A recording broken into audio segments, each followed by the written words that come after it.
It was late October, the kind of evening where the air feels heavy with anticipation. A group of 5 friends, Emma, Jake, Sarah, Mike, and Chris, decided to spend their weekend camping in a remote countryside area known as Black Hollow. The locals had warned them about it, muttering something about the woods that don't sleep, but the warnings were dismissed as rural superstition. They packed their tents, supplies, and flashlights, eager for an adventure.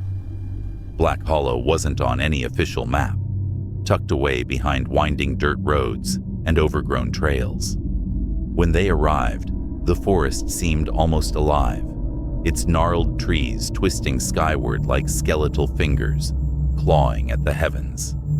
Still, the group laughed off the eerie atmosphere, setting up camp near a small clearing beside a sluggish creek.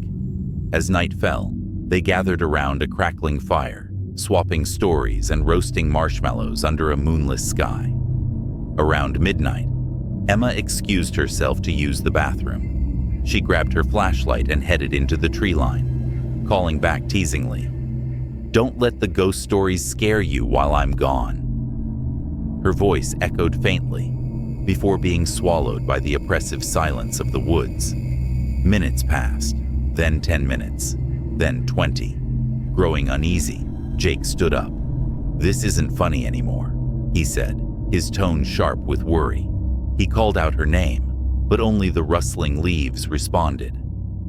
Grabbing another flashlight, he ventured into the darkness after her.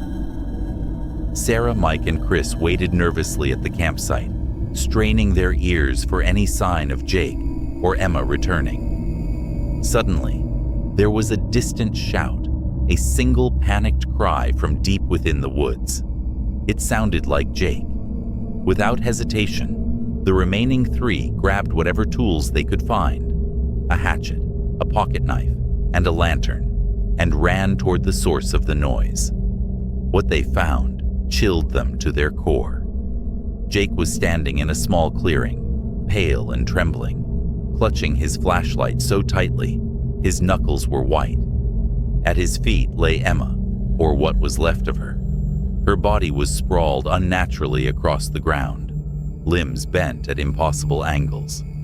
But worse than the sight of her mangled form was the expression frozen on her face, sheer terror, her wide eyes staring blankly into nothingness. Something got her," Jake stammered, barely able to speak. "I heard this whispering, like voices all around me.